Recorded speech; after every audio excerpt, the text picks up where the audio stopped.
시청자 여러분 안녕하십니까? 뉴스9 윤정호입니다. 금리 인하의 신호탄이 올랐습니다. 미국의 중앙은행 격인 연방준비제도가 기준금리를 0.5%포인트 낮추는 이른바 빅컷을 단행했습니다. 계속 오르기만 하던 금리를 4년 반 만에 낮춘 건데 물가가 떨어지면서 경기 침체가 오지 않을까 하는 우려를 선제적으로 막겠다는 의지로 보입니다. 미국 금리 인하가 당장 우리 경제에는 어떤 영향을 미칠지가 관심이겠죠. 윤태용 기자가 금리 인하의 배경을 먼저 짚고 자세한 내용은 취재 기자와 함께 더 알아보도록 하겠습니다. 미국 중앙은행인 연방준비제도가 기준금리를 0.5%포인트 낮추면서 최고 금리는 5.5에서 5%로 낮아졌습니다. 미 연준은 코로나 당시인 2020년 3월 경기 부양을 위해 마지막으로 금리를 내렸고 2022년 3월부터는 급격히 금리를 올린 뒤 14개월 동안 5.5%를 유지해왔습니다. 금리 인하는 4년 반 만입니다. 이번 결정에는 12명 가운데 11명이 찬성표를 던졌습니다. 파월 연준 의장은 물가 안정에 대한 자신감과 함께 경기 침체를 사전 차단하겠다는 의지를 분명히 했습니다. That with an appropriate recalibration of our policy stance, strength in the labor market can be maintained in a context of moderate growth and inflation moving sustainably down to 2%. 시장에서는 미 소비자 물가가 8월 2.5%까지 떨어진 반면 실업률은 3.5에서 4.2%까지 오른 게 빅컷의 배경으로 보고 있습니다. 미 연준은 기준금리 전망치를 보여주는 점도표에서 연말 금리 전망치를 종전 5.1에서 4.4%로 낮췄습니다.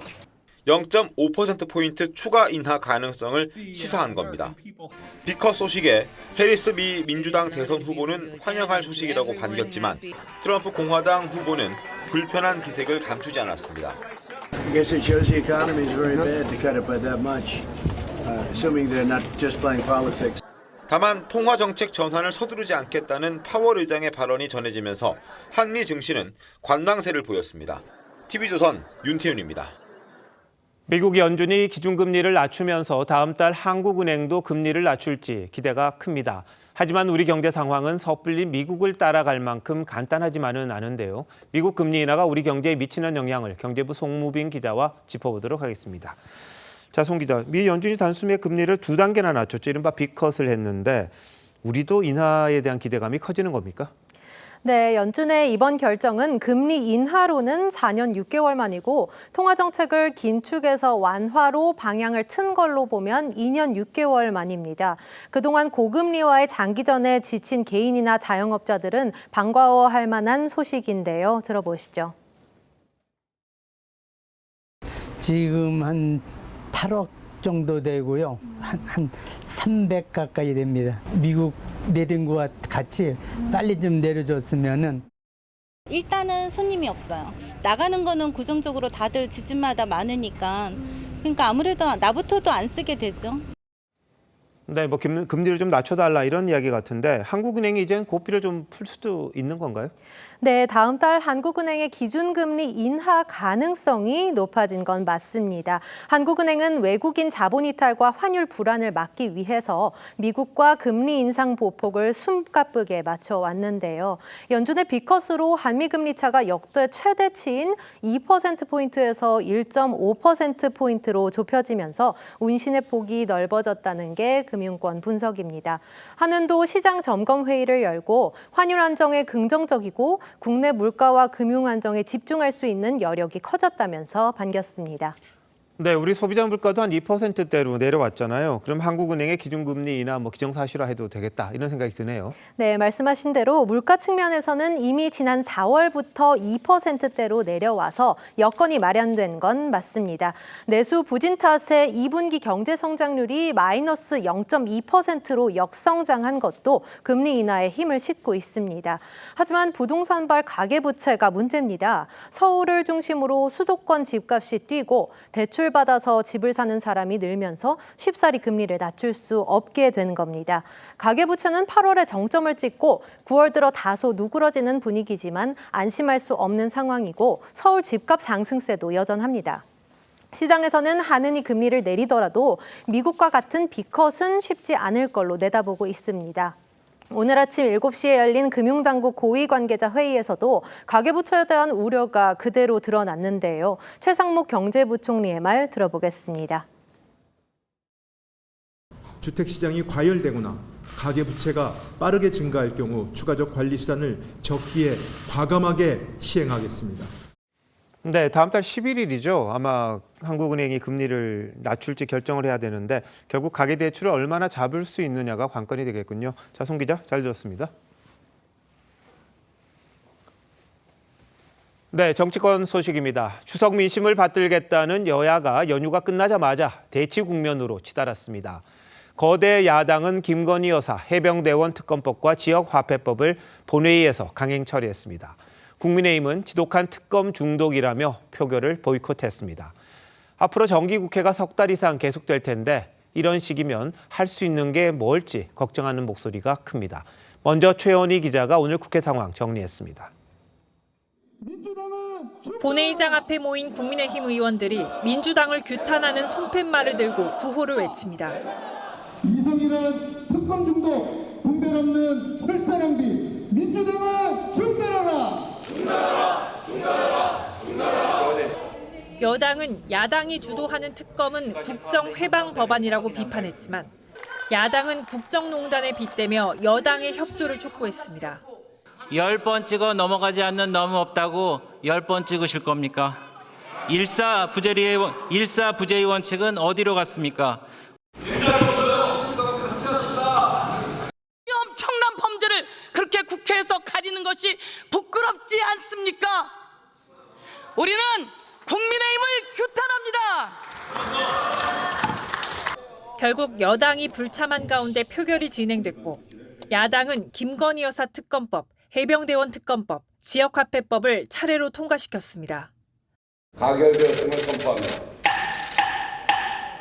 도이치모터스 주가 조작 사건과 공천 개입 의혹 등 8가지 내용이 수사 대상에 포함된 김건희 여사 특검법 표결엔 개혁신당 의원 3명이 동참했습니다. 네 번째 발의된 해병대원 특검법엔 지난 7월에 이어 여당 소속으로는 안철수 의원 혼자 찬성표를 던졌습니다. 안 의원은 일방적 특검은 차악이지만 특검을 안 하는 건 최악이라고 이유를 설명했습니다. 해병대원 특검법엔 대법원장이 추천한 특검 후보 4명 가운데 야당이 2명으로 압축하도록 하는 내용이 담겼습니다. TV조선 최원입니다. 국민의힘의 대응은 이번엔 좀 달랐습니다. 법안 처리를 늦추기 위한 무제한 토론, 이른바 필리버스트를 생략한 채 곧바로 대통령에게 거부권 행사를 건의하겠다고 했습니다. 정쟁으로 시간을 허비하기보다 민생을 챙기기 위해서라고 했지만 당내에선 다른 해석도 있습니다. 정민진 기자의 보도입니다. 추경호 원내대표는 본회의에서 통과된 새 쟁점 법안에 대해 정쟁용 좀비 압법이라고 했습니다. 거부권 행사로 폐기된 법안들을 다시 통과시켰다는 건데 이번에도 대통령에게 거부권 행사를 요청했습니다. 일방적인 강행 처리로 무리하게 통과된 법안이기 때문에 대통령께서 제2요건 행사를 해주실 것을 강력히 건의드립니다. 하지만 당초 가능성이 거론됐던 필리버스터는 하지 않았습니다. 야당이 강행 처리하려는 쟁점 법안에 대해 여당이 필리버스터로 맞서지 않은 건 22대 국회 들어 처음입니다. 결국 법안 통과를 막을 수 없다는 회의론과 함께 특히 김건희 여사를 일방적으로 옹호하는 데 따른 여론 악화를 우려했다는 분석도 나옵니다. 국민의힘은 민주당식 해석이라고 선을 그었지만 당내에선 김 여사 행보에 대한 우려가 잇따라 나왔습니다.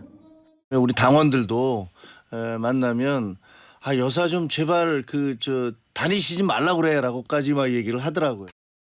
이제까지 못 보던 영부인의 모습이라서 많은 사람들이 좀 어리둥절해하고 있습니다. 하지만 당 일각에선 거야에 맞설 마지막 수단인 필리버스터조차 활용하지 않으면 앞으로 일방 처리를 어떻게 막을 수 있겠냐는 우려의 목소리도 나옵니다. TV조선 정민진입니다.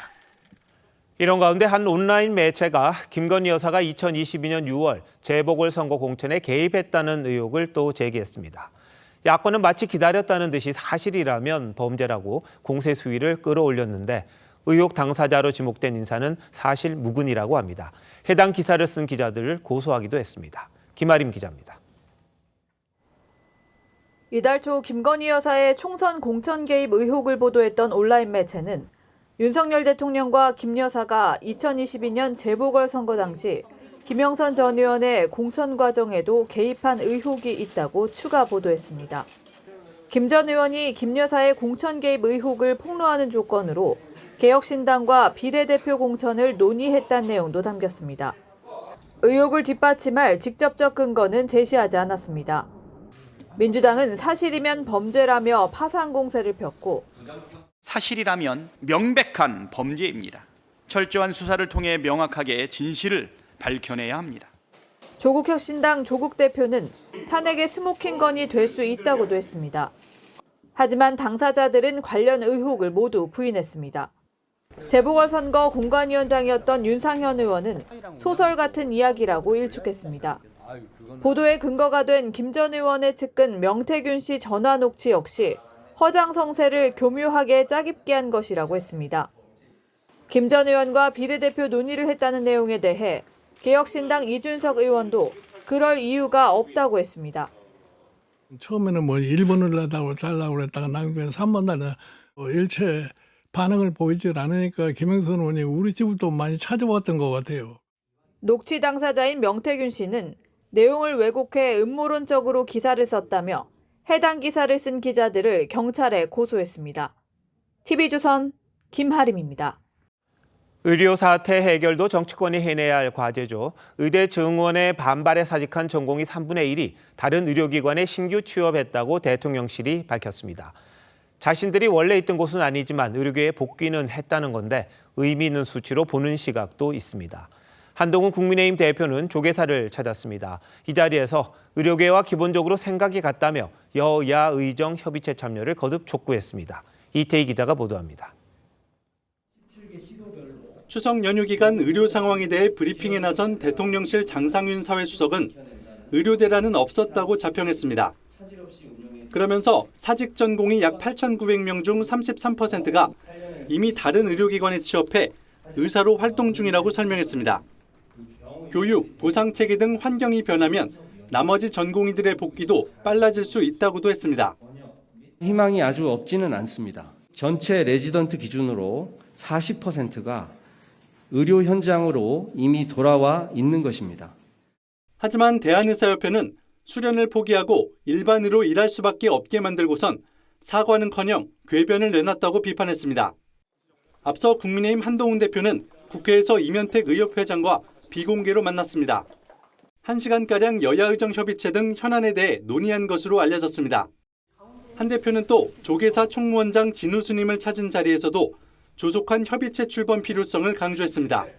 기본적인 생각들은 같습니다. 그렇기 때문에 좀 좋은 결실이 있을 수 있지 않을까 생각합니다. 되도록 빨리 대화를 시작해야 한다고 생각합니다. 한 대표는 오는 24일 용산 대통령실에서 윤석열 대통령과 만찬 회동을 가질 예정인데 의료개혁 해법이 주요 의제가 될 전망입니다. TV조선 이태희입니다. 선거법 위반으로 교육감직을 박탈당하고 선거보전금 30억 원가량을 반납하지 않은 채 다시 서울시 교육감 선거에 나선 광노현 전 교육감이 국회에서 계속 기자회견을 열고 있습니다. 교육감 후보가 왜 정치마당인 국회에서 회견을 하는지도 의아하지만 정치와 거리를 둬야 하는 교육감이 되겠다는 사람이 정치적 구호를 쏟아내는 것도 문제라는 지적입니다. 최홍국 기자가 보도합니다. 광노현 전 서울시 교육감이 또다시 국회 기자회견장을 찾았습니다. 곽 전 교육감은 출마의 변을 재차 밝힌다며 윤석열 대통령 탄핵을 언급했습니다. 윤석열표 교육정책을 탄핵해서 더 큰 탄핵의 길을 여는 광노현이 되겠습니다. 곽 전 교육감은 또 이재명 대표가 매주 3일에서 4일씩 법정에 불려다니는 법정연금을 당하는 상황이라며 검찰의 정적 죽이기라고도 주장했습니다. 곽 전 교육감은 지난 13일에도 국회를 찾아 이번 선거의 의미를 윤석열 대통령 탄핵으로 가는 징검다리 선거라고 규정한 바 있습니다. 교육감 후보는 정당에 소속될 수 없고 특정 정당을 지지, 반대하는 것도 금지돼 있습니다. 지난 10일 곽 전 교육감은 정당이 교육감 선거에 관여했다며 자신의 출마를 비판한 한동훈 대표를 경찰에 고소했는데 저 한동훈 당대표 고발하러 왔습니다. 정작 자신은 정치적 발언을 서슴지 않고 있는 겁니다.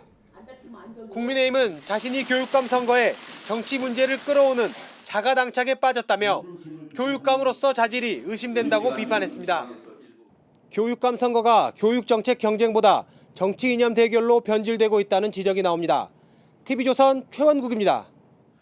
검찰은 문재인 전 대통령의 사위였던 서모 씨 특혜 채용 의혹 수사와 관련해 서울 양평동 집을 들여다보고 있습니다.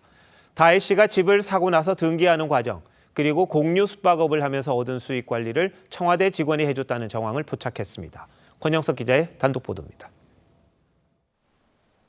문재인 전 대통령의 딸 다혜 씨가 소유했던 서울 양평동의 주택입니다. 다혜 씨는 태국에 머물던 2019년 5월 7억 6천만 원에 이 집을 샀습니다. 검찰은 다혜 씨는 매입 계약 후 태국으로 돌아갔고 부동산 등기 절차는 당시 청와대 신모 행정관이 담당한 걸로 파악했습니다. 검찰은 신 전 행정관이 대리인으로 적힌 서류도 확보한 것으로 전해졌습니다.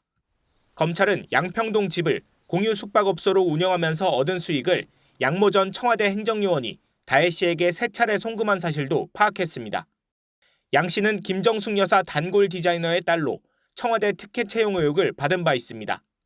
노동의 대가로 월급 받은 걸, 사위가 월급 받은 걸 어떻게 장인이 책임지라고 하는 그런 경비 공동체가 있는지 잘 모르겠고요. 검찰은 이상직 전 의원 소유 항공사에서 받은 급여를 보태 다혜 씨가 양평동 자택을 매입했다고 보고 이 집을 문 전 대통령이 받은 변형된 범죄 수익으로 의심하고 있습니다.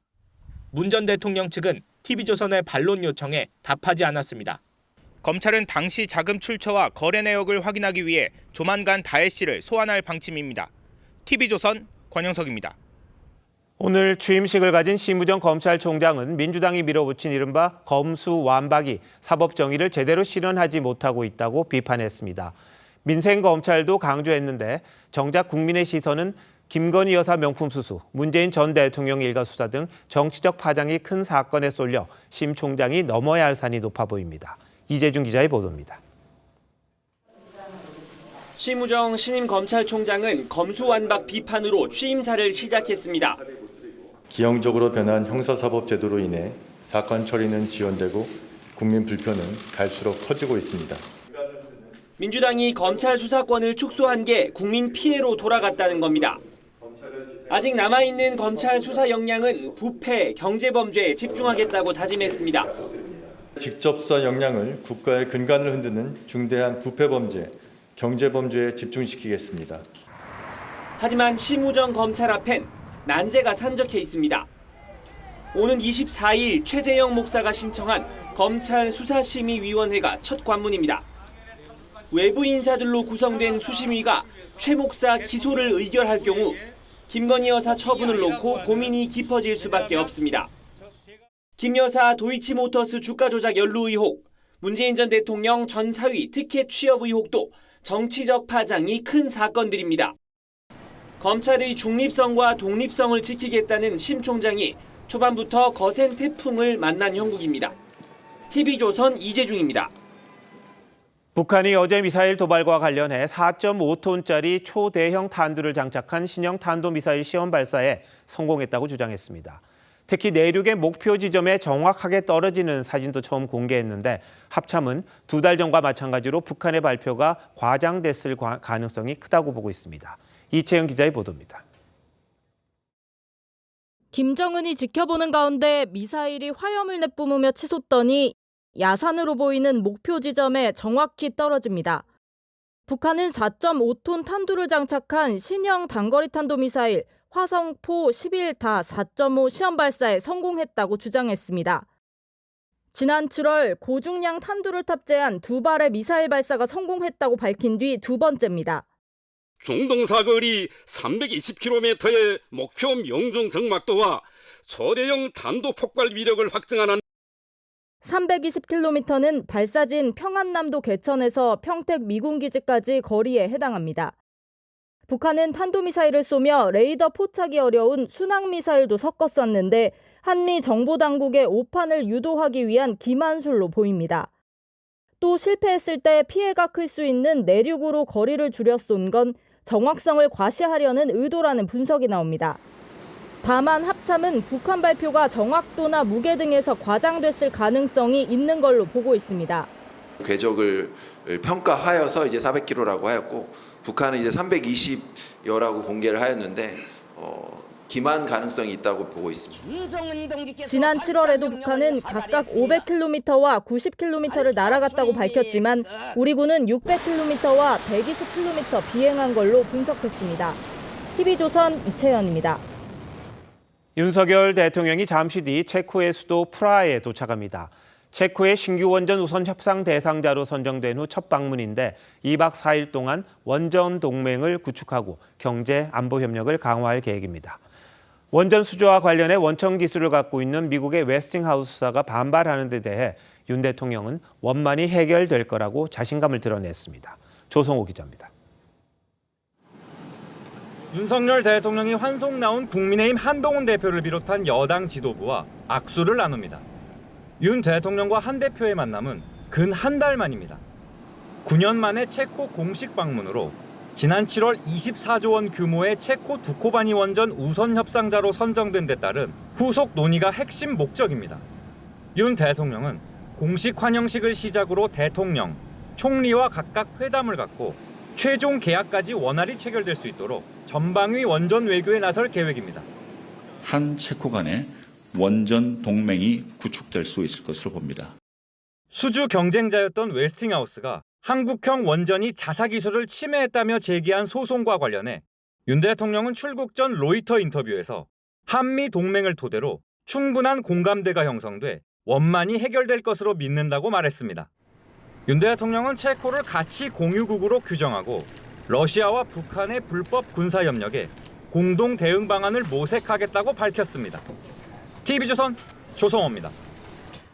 9월 늦더위도 이제 좀 가시려나 봅니다. 내일과 모레 전국에 비가 예보됐습니다. 양이 좀 많아서 계신 곳 정비 다시 한번 하셔야겠는데요. 강원과 제주에는 내일과 모레 250mm가 넘는 비가 예보됐고 곳에 따라서 시간당 최대 50mm의 집중호우가 내릴 것으로 전망됐습니다. 비가 그친 뒤에는 기온이 떨어질 전망입니다. 박지훈 기자가 설명합니다. 물줄기가 만들어내는 분수 터널에 손을 넣어봅니다. 연휴가 끝났지만 여전히 물을 맞으며 뛰노는 아이들도 있습니다. 애기 안고 있으면 땀 주룩주룩 나고요. 더위 피해서 이렇게 한적한데 이렇게 밖에 나와서 야외에 물놀이 할 수 있는 데 있어서 너무 좋아요. 내일부터는 비가 내리면서 이런 늦더위도 물러나겠습니다. 한반도 상공을 덮고 있던 티베트 고기압이 밀려나면서 북쪽에 차가운 공기가 내려오고 남쪽에 따뜻한 공기와 만나 정체전선이 형성될 예정입니다. 이 영향으로 내일 오후 수도권과 강원 지역을 중심으로 전국에 시간당 최대 50mm의 집중호우가 내릴 전망입니다. 시간당 30에서 50mm의 매우 강한 비가 내릴 것으로 예상되니 비 피해 없도록 유의하시기 바랍니다. 모레까지 경기 남부에는 최대 150mm 이상, 강원 동해안과 제주도 산지에는 250mm가 넘는 비가 예보돼 있습니다. 비가 그친 뒤에는 북쪽에 차고 건조한 고기압이 자리를 잡으면서 기온이 급격히 내려가는데 기상청은 일교차가 10도 안팎으로 벌어질 것으로 전망했습니다. 추분이 시작되는 주말부턴 아침 기온이 12도에서 23도 분포로 본격적인 가을 날씨가 펼쳐질 전망입니다. TV조선 박재훈입니다. 충남 보령 오천항에서는 밤사이 비가 오지 않았는데도 침수 피해가 났습니다. 바닷물 수위가 높아지는 사리 기간에 피해가 반복되고 있는 건데요. 내일은 만조 시간에 비도 예보돼 있어서 주민 걱정이 이만저만이 아닙니다. 김승동 기자가 취재했습니다. 새벽 3시가 조금 넘은 시각. 부둣가에 물이 차기 시작하더니 30분 만에 주차장이 물에 잠깁니다. 전신주 아래 배수구는 물을 내뿜고 오토바이는 물에 잠겼습니다. 오천항 주변 소위가 많이 상승하였으니 침수로 인한 피해에 대비하시기 바랍니다. 밀물과 썰물의 차이가 커지는 사리 시기를 맞아 바닷물이 저지대까지 밀려든 겁니다. 오후 민물때가 되자 해수면 수위는 다시 높아졌습니다. 부두 위로 넘쳐난 바닷물이 마을까지 밀고 들어오면서 보시는 것처럼 도로는 아예 물에 잠겼습니다. 해수면 수위가 가장 높아지는 내일 오후에는 많은 비까지 예보돼 있어 주민들의 걱정이 큽니다. 실제로 불과 한 달 전 백중사리 때는 태풍 종다리가 북상하며 많은 비를 뿌리면서 더 큰 침수 피해를 입기도 했습니다. 해마다 수온이 높으니까 물이 자꾸 늘어나는 것 같아요. 주민들이 지금 항상 걱정이 됩니다. 기후 변화로 인한 해수면 상승까지 더해지자 지자체도 대책을 서두르고 있습니다. 시에서 지금 설계 중에 있습니다. 물 못 들어오게 차수벽 1m 올리는 걸로. 사리기간 침수 피해가 우려되는 해안가 저지대는 전국적으로 33곳에 이릅니다. TV조선 김승두입니다. 경남 통영의 한 조선소에 정박해 있던 2,000톤급 대형 바지선에서 불이 났습니다. 가연성 물질이 많아서 다른 선박으로 옮겨 붙을 수도 있었는데요. 해경이 물대포를 쏘는 등 전방위적 진압에 나서면서 진화됐습니다. 긴박했던 당시 상황 하동원 기자가 취재했습니다. 시뻘건 물길과 함께 검은 연기가 치솟는 대형 선박을 향해 해경 경비함정이 물대포를 쏘며 다가갑니다. 연기가 자욱한 부두엔 소방차들이 가득합니다. 조선소에 정박한 2,700톤급 바지선 2층에서 시작된 불은 좀처럼 잡히지 않았습니다. 출입구가 자꾸 들어가지 못하기 때문에 그 선박 자체가 페인트하고 안에 가연물이 많아가지고 진입이 어렵습니다. 인근의 다른 바지선으로 불길이 번질 수 있는 상황. 연기 많이 났어요. 시커멓게 검은 연기가 올라가더라고요. 작업하고 있는 배들 전부 다 타겠구나 싶었는데 소방당국은 대응 1단계를 발령하고 300명 가까운 인력과 40여 대의 장비를 투입해 약 3시간 만에 진화했습니다. 화재 당시 바지선 안에는 아무도 없어 인명피해는 없었습니다. 불이 난 바지선은 지난 6월부터 선체 수리를 위해 조선소에 계류 중이었습니다. 소방당국은 화재 원인을 밝히기 위해 내일 합동 감식을 할 예정입니다. TV조선 하동훈입니다. 대한민국이 마약에 취해가고 있습니다. 마약 투약뒤에 사고가 잇따를 정도인데요. 서울 주택가에서는 20대 남성이 마약에 취해 알몸 상태로 발견됐고 충남 고속도로에서는 역시 마약에 취해서 차를 몰던 남성이 붙잡혔습니다. 류태영 기자입니다. 주택가 골목에 경찰차가 도착하고 경찰관들이 주변을 수색합니다. 잠시 뒤 의로 몸을 가린 20대 남성을 경찰차에 태웁니다. 남성은 옷을 벗은 상태로 이곳 다세대 주택 현관 앞에 서 있었는데 출근을 하던 주민이 발견해 경찰에 신고했습니다. 주민들은 기가 찹니다. 출근하다가 봤는데 보니까는 거기서 잡혀가고 수갑채해가지고 빨개 벗겨져가지고 나오는데 저희가 공짜대요 그런 식으로. 경찰은 우선 공연음란 혐의로 입건하고 정밀검사 결과가 나오는 대로 마약 혐의를 추가할 방침입니다. 경찰차 뒤를 따라오는 승용차가 차선을 침범하며 좌우로 오락가락 달립니다. 지난 6일 충남 공주에서 경찰이 필로폰을 투약한 채 고속도로에서 차를 몰던 40대 남성을 붙잡았습니다. 운전을 하시는데 제가 좀 가면서 보니까 운전이 너무 비틀비틀거리시더라고요. 다음날 검사를 해보니까 이제 양성 반응이 나왔고. 경찰은 마약 투약 전력이 있는 남성을 구속하고 지난 13일 검찰에 송치했습니다. TV조선 류태영입니다. 어젯밤부터 오늘 새벽 사이 서울 노원구의 한 아파트의 전기 공급이 끊겼습니다. 고향집에 방문했다 집에 도착한 400세대 주민들은 열대야에 시달려야 했습니다. 변정현 기자입니다. 아파트 단지 전체가 칠흑 같은 어둠에 휩싸였습니다. 주차장에는 구급차까지 출동했습니다. 오늘 와가지고 방금 사이에 때 에어컨 틀고 했는데 갑자기 셧다운이 되니까. 어제 저녁 7시 30분쯤 서울 노원구의 한 아파트 400세대가 5시간 동안 정전 피해를 입었습니다. 최저 기온이 25도를 넘는 열대야를 주민들은 에어컨도 없이 부채 하나로 버텼습니다. 더워가지고 잠도 제대로 못 잤던 것 같아요. 집에 있던 이면지나 A4용지 그런 거 붙이면서 있었던 것 같아요. 고향집에서 어머니가 싸주신 추석 음식이 상할까 마음이 안 좋습니다. 덥다 보니까 상할 염려가 있으니까 받은 명절 음식이 상한다든가 하는 그런 것도 좀 우려되는 부분이기도 하죠, 아무래도. 원인은 아파트 지하의 전기 차단기 오작동이었습니다.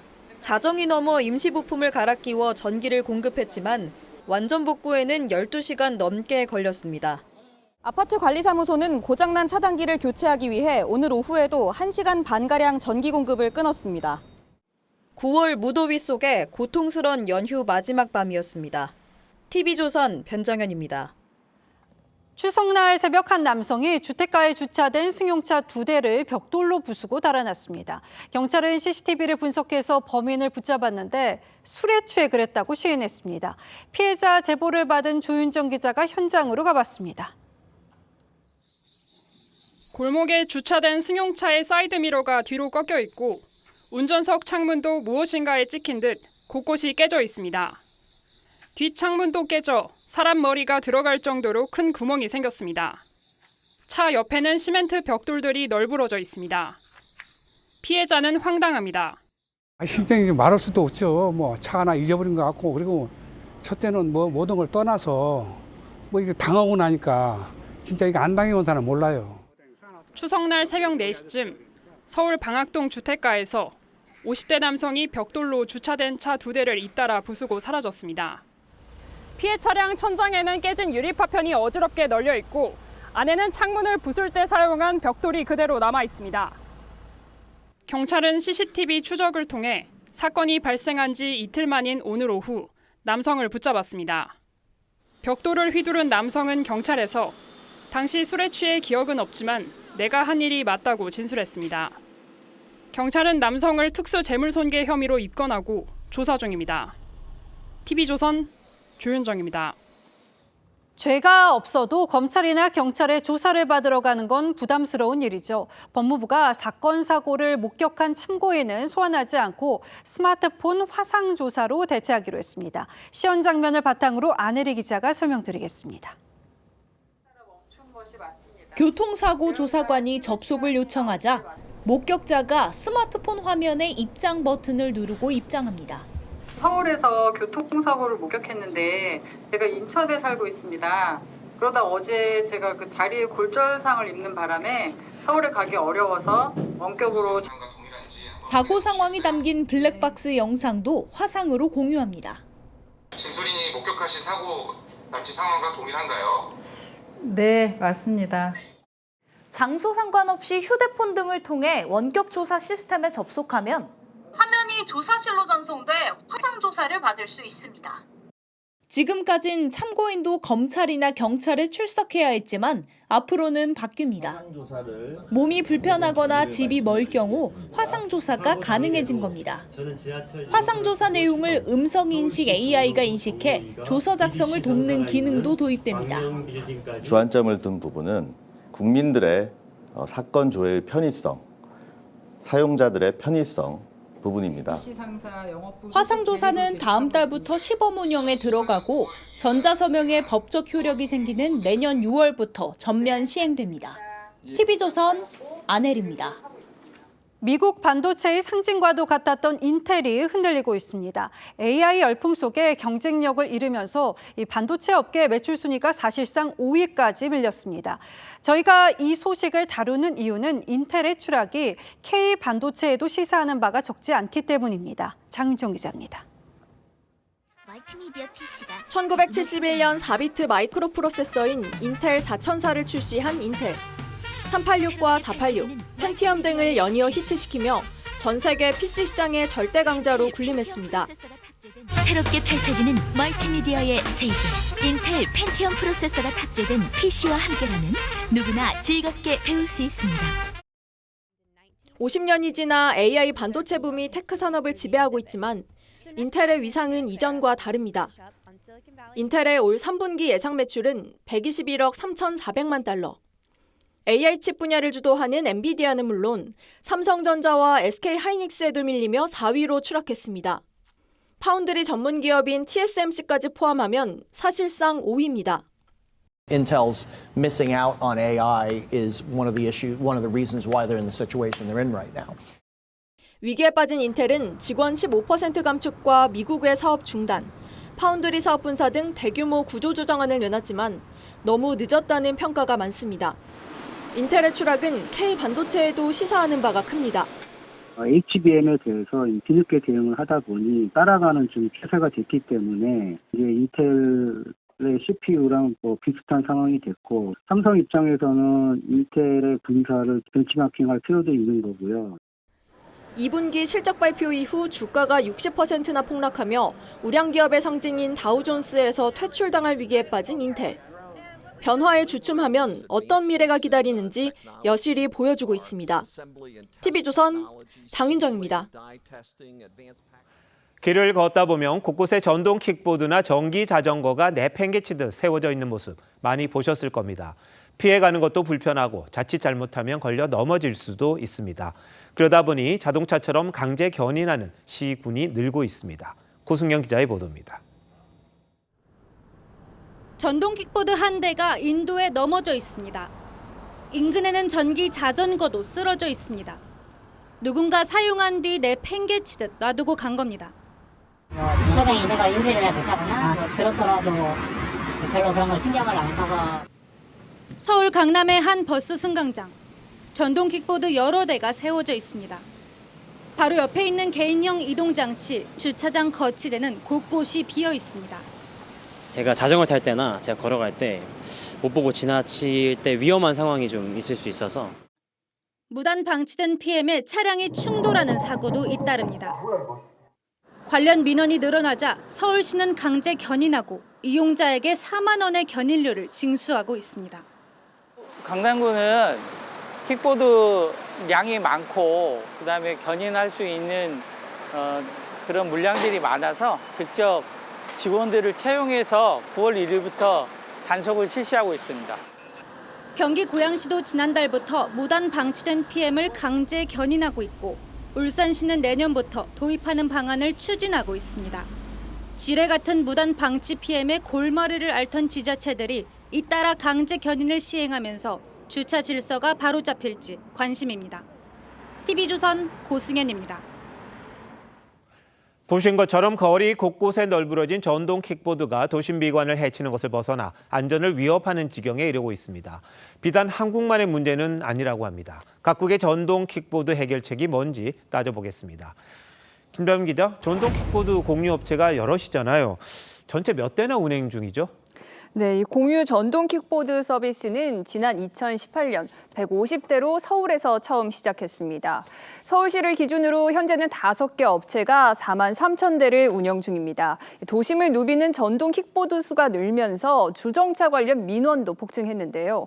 이 때문에 서울시는 2022년부터 4억 원을 들여 킥보드 주차장 280개를 만들었지만 사용자들이 외면하면서 사실상 무용지물 상태로 방치되고 있습니다. 저도 하루에 몇 번씩 이 불법 주차된 전동 킥보드 많이 보는데 그럼 강제 견인하는 경우도 많이 늘었겠습니다. 네, 서울시 기준 2021년 2만 1천여 건이었던 견인 건수는 3년 만에 3배 가까이 폭증해 지난해에는 6만 2천여 건에 달했습니다. 매일 킥보드 170개가 불법 주정차로 견인되고 있는 셈입니다. 시민들이 불편을 호소하며 신고한 건수는 견인 건수의 2배가 넘습니다. 공유업체가 견인된 킥보드를 회수하려면 한 대당 견인비 4만 원과 보관료를 내야 합니다. 견인료와 보관료를 합친 총 견인 비용은 연간 30억 원에 달합니다. 강제 견인하고 벌금까지 물려도 지금 여전히 그대로인 것 같은데 그럼 벌금으로 해결이 안 된다는 거잖아요. 네, 그래서 프랑스 파리와 호주 멜버른, 스페인 마드리드는 도시에서 전동 킥보드를 퇴출시켰습니다. 하지만 이는 업체들에게 사실상 사업을 접으라는 것과 마찬가지인 처분입니다. 퇴출까지는 아니지만 우리보다 강한 규제를 하는 도시들이 많은데요. 덴마크 코펜하겐시는 시내 중심부에서 전동 킥보드 주차를 금지시켰습니다. 핀란드 헬싱키는 전용 주차장 사용을 의무화했고 노르웨이 오슬로는 도시 내 전동 킥보드 운영을 8천 대로 제한하고 있습니다. 네, 불법 주차도 문제입니다만 최근에 유명인들이 음주운전, 무면허 운전으로 또 논란이 됐었죠. 네, 영국 프리미어리그 출신 K리거죠. FC 서울 제시 링가드 선수가 지난 월요일 무면허 상태로 전동 킥보드를 탔다가 한국 규정에 대해 몰랐다며 사과했습니다. 헬멧도 안 써서 벌금 19만 원을 부과받았습니다. 전동 킥보드는 도로교통법상 개인형 이동장치로 분류돼 운전면허가 반드시 있어야 합니다. 하지만 업체들의 플랫폼에선 면허증 확인 없이도 킥보드를 빌릴 수 있습니다. 현행법상 대여 사업자가 이용자의 운전 자격을 확인할 법적 의무가 없기 때문입니다. 지난해 적발된 전동 킥보드 무면허 운행은 5,900여 건에 달합니다. 헬멧을 써야 되고 보도를 이용하면 안 되고 또 면허가 필요하고 이런 부분들이 규정에 다 있는데 그런 규정을 모르는 국민들이 대부분이거든요. 제도를 잘 만들고 교육을 하고 그다음에 단속으로 마무리를 하는 일련의 과정들이 필요하다는 거죠. 네, 규제도 필요하겠지만 이용자들이 이 차라는 인식을 가지고 주차를 제대로 하면 도심 미관도 좀 해치지 않을 것 같고 보행에도 불편을 덜 줄 것 같은데 이런 인식이 좀 필요하겠군요. 김 기자, 잘 들었습니다.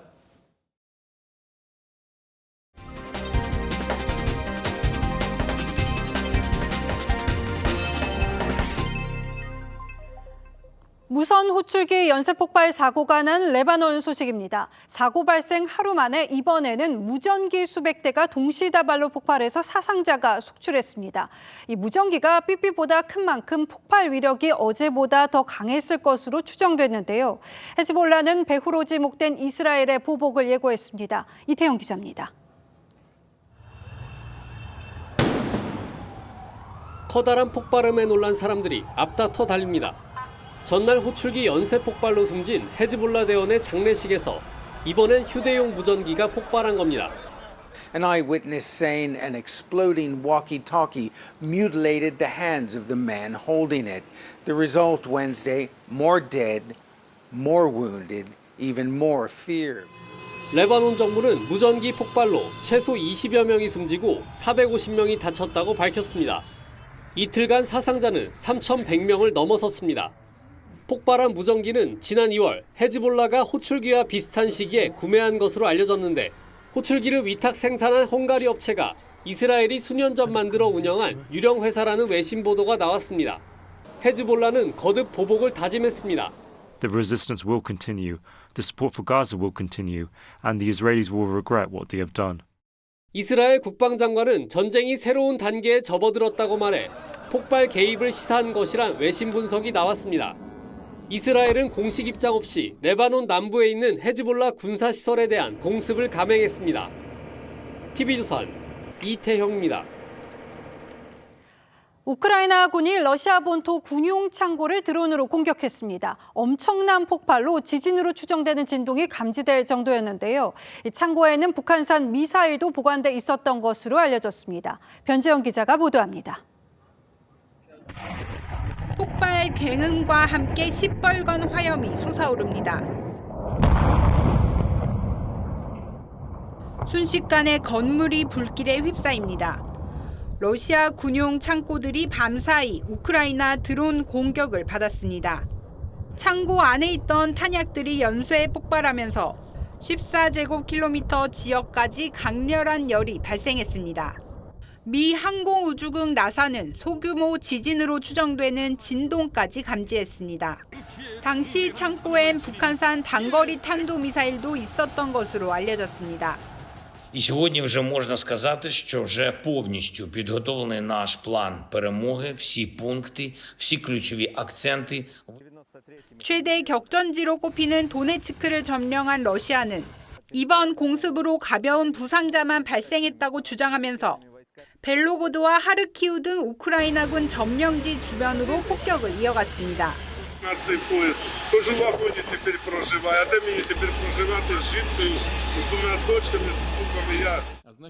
푸틴 러시아 대통령은 서방 식량 수입 금지 조치를 과거 1년에서 2년으로 연장했는데 우크라이나의 서방의 지원이 강화되는 데 따른 보복 조치라는 분석입니다.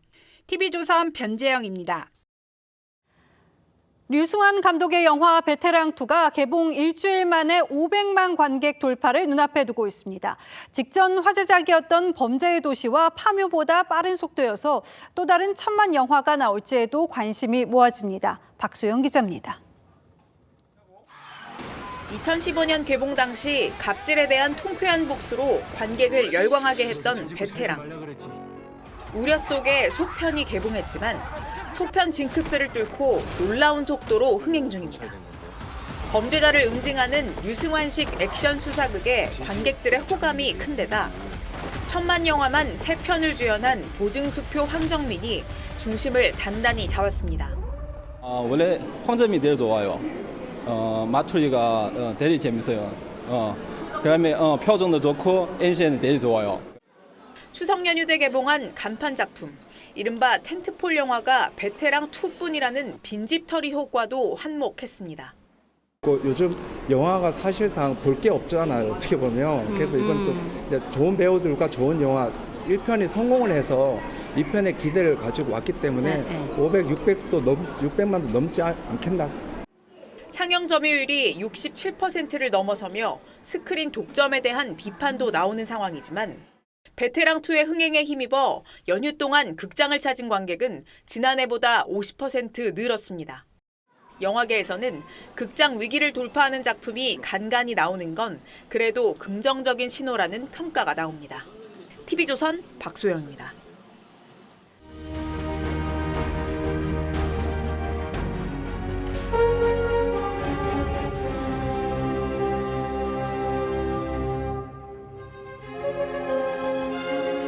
오케스트라 소동 시집이 세상에서 가장 위험한 무대 팔레스타인 임시 수도에서 운명을 연주합니다. 이스라엘 지휘자 바렌보임과 팔레스타인 비평가 에드워드 사이드가 아랍과 이스라엘 젊은이들을 모아 창단했죠.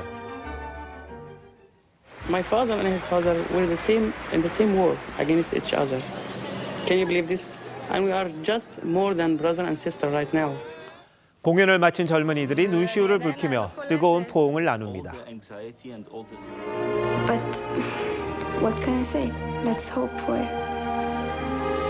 I don't know, something, a miracle to happen, so that this will slowly end. 뮌헨 올림픽 이스라엘 선수단 11명을 살해한 팔레스타인 테러 조직원들을 이스라엘 요원들이 추적해서 복수합니다. 표적의 집 전화기에 폭발물을 설치했는데 딸이 전화를 받자 당황합니다.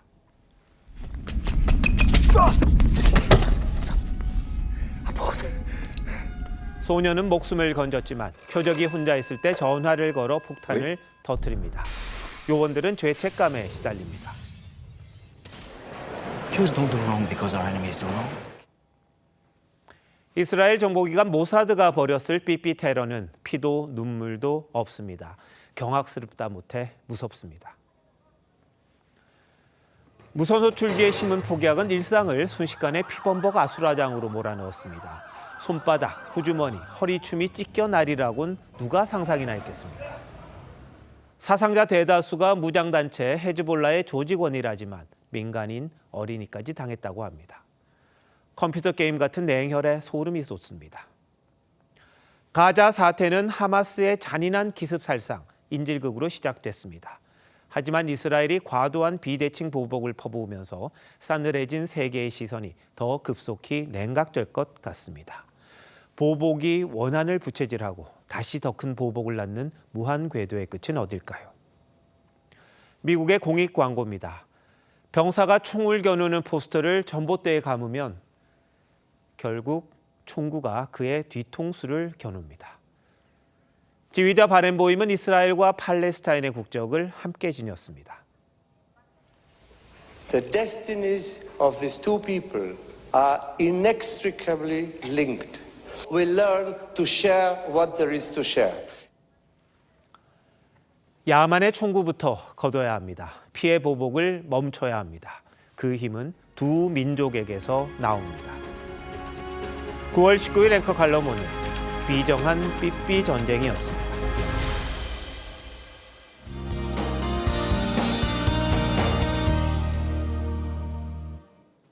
참 길게도 이어졌던 늦더위도 드디어 끝이 보입니다. 제주를 제외하고 폭염특보도 모두 해제가 됐고요. 내일과 모레 전국에 비와 함께 찬 공기가 내려오며 기온이 급격하게 낮아지겠습니다.